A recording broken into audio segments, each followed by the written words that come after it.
What's up, everyone? Welcome to today's video. Welcome to the Video Game Fight School channel. Thank you very much for tuning in.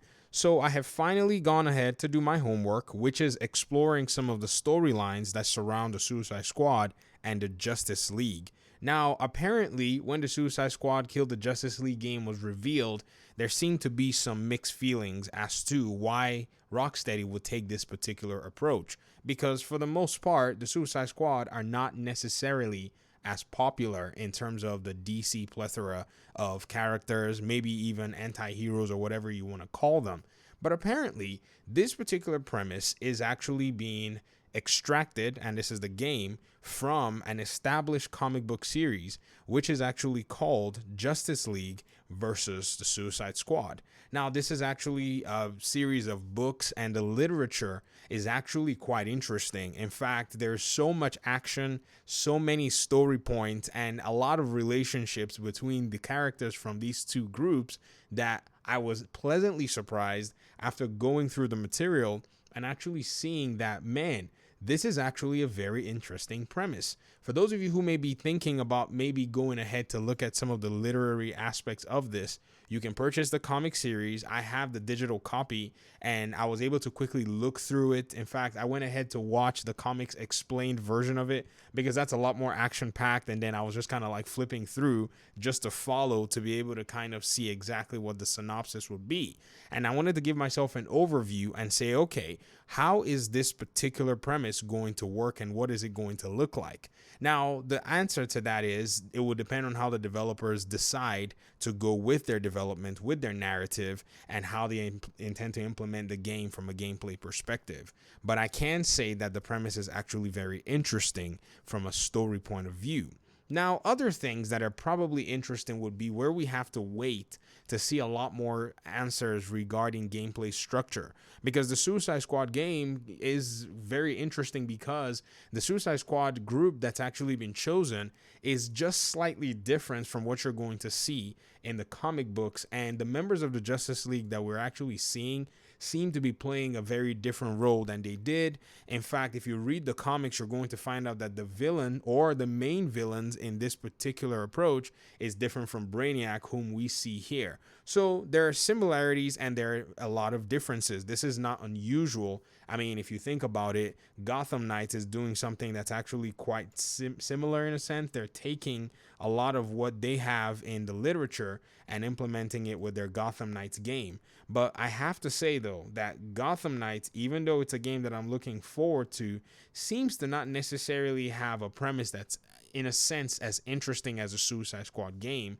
And I'll be happy to explain that in various videos moving forward.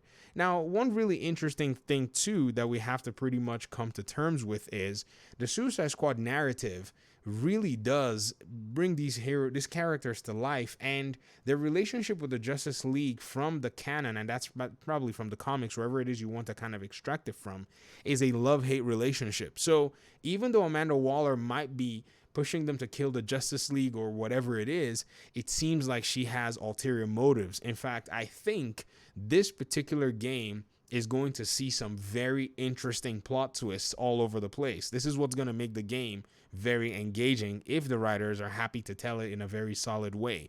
I also strongly believe that we're going to see Batman in this game. Batman does not ever leave the scene whenever something like this is brewing. And I don't think he's going to be in a capacity where he's a bad guy. But we can explore some of those things because when it comes to the Justice League, Batman usually is the good guy. And if there's any studio that can tell a story about Batman from a gameplay perspective, Rocksteady has earned the right to tell that story. And there are a lot of different signs that we may have seen here and there where we've thought that from some of the trailers that Batman was there, but in a very, very limited form. In fact, I think it's just basically from a hand and a gun that we got to see Batman, or we thought we saw Batman, and we're going to be basically exploring some of those different themes. So I think the developers are onto something here. The game does have the appearance of some other interesting games like Sunset Overdrive and all of the above being a shooter. So there are those aspects too that people are kind of questioning, but I wonder how the developers are going to set a narrative and a progression around this.